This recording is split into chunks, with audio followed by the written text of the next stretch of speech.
Yes, I've listened to more Deftones than you. Well, take that back. I haven't listened to more Deftones than you. You know why? Because once Terry Date got out the game, so did I. Everybody knows, and if you don't know, let me tell you. All of the Deftones' best albums were from Adrenaline, Around the Fur, White Pony, and Self-Titled. All 4 of those albums were produced by Terry Date. Everything after that, with the exception of Ohms, which I gotta be honest, I didn't even check out because I was checked out. Because everything the Deftones had released post Self-Titled was this same slop, the same post Terry Date slop that started with Saturday Night Wrist.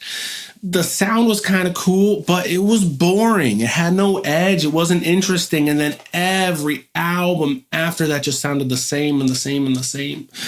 So Ohms was released in 2020 by Terry Date. Everything in between that, I honestly can't even remember. No Koi, whatever, Saturday Night Wrist, all the albums in between, to me, just kind of were snoozers, and I wasn't interested. And you're talking to somebody who has been a hardcore Deftones fan for a long time. Again, all 4 of those Terry Date albums are awesome.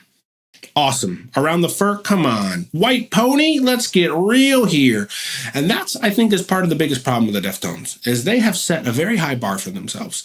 And then something happened. I know there were, issues with Chi Chang and, which is super sad, and I get that.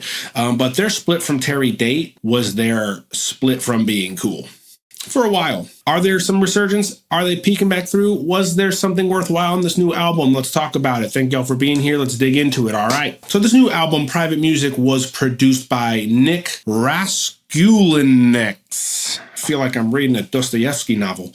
I probably said that wrong.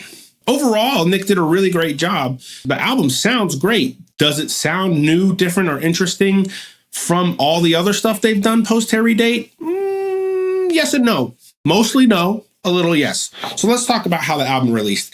It released with like a sneak peek, right? We were able to, at least the way I listened to, I listened lossless on Apple Music. The sneak peek that was kind of set out before the album fully released was My Mind is a Mountain and Milk of Madonna. So my first impressions were this: My Mind is a Mountain. It's cool. If I hadn't heard that 6,000 times before already, specifically from the Deftones, it was cool. It was fine. Sounded great. They did a great job mixing and engineering this track. And then I remember listening to Milk of Madonna after that, and that was even less interesting and less meaningful or less impactful to me. I was just like, man, this song is kind of a snoozer. But you know what the irony is that I know now why they highlighted those tracks, because listening through the album, you've got My Mind is a Mountain, and then it's all this big gray wash of post-Terry Date Deftones slop that you've been hearing since Saturday Night Wrist and that we're all over.